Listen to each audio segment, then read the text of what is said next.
I spoke to teens at this bus stop ranging from 13 to 19 years old. They were sleeping on the sidewalk. Now, to be honest, a lot of them seemed a lot younger than the ages they gave me. And according to the new point in time count, there's an increase in children on their own. But as officials tell me, that count is just for one day, and it only accounts for the children that we see. I was in a juvenile detention center for about 2 years because I got caught up with a firearm possession. 16-year-old, we'll call him James, is from Chicago. He was with a group of about 10 teenagers sleeping on the sidewalk when I talked with him. Some of the other kids told me he was actually 15. Just been chilling, I guess.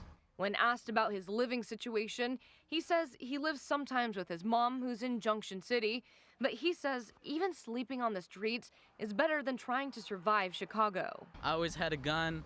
I always was looking. I was selling drugs on the street. I was doing tons of and like my dad's facing like 237 years. He's a 4-time convicted felon with murder charges. According to that newly released study, the number of homeless children in Linn County without parents doubled from 2017 to 2018.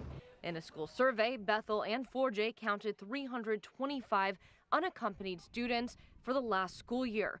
Now, Megan Schultz is with a nonprofit that tried to get kids off the streets. She says these numbers only account for the kids we see. But it's really not capturing what's really happening. I think they're hidden in plain sight. I think they're out there and we just don't see them, but they're right in front of us. That's in response to a Looking Glass Community Services study that children are more likely to become chronically homeless if they stay on the streets more than 14 days. Just be quiet, he's sleeping. Put the seats forward, put the top up, like put blankets all around, pillows, towels, anything to keep anything soft, like clothes, and you just create a giant fort mattress. 19-year-old Jordan Freed dropped out of the U of O and now lives in his car. His visiting 14-year-old cousin sleeps in the back seat. There's 14, 15-year-olds out there with no parents who don't care about them.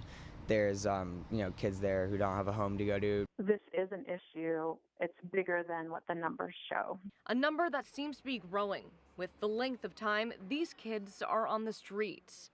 In Eugene,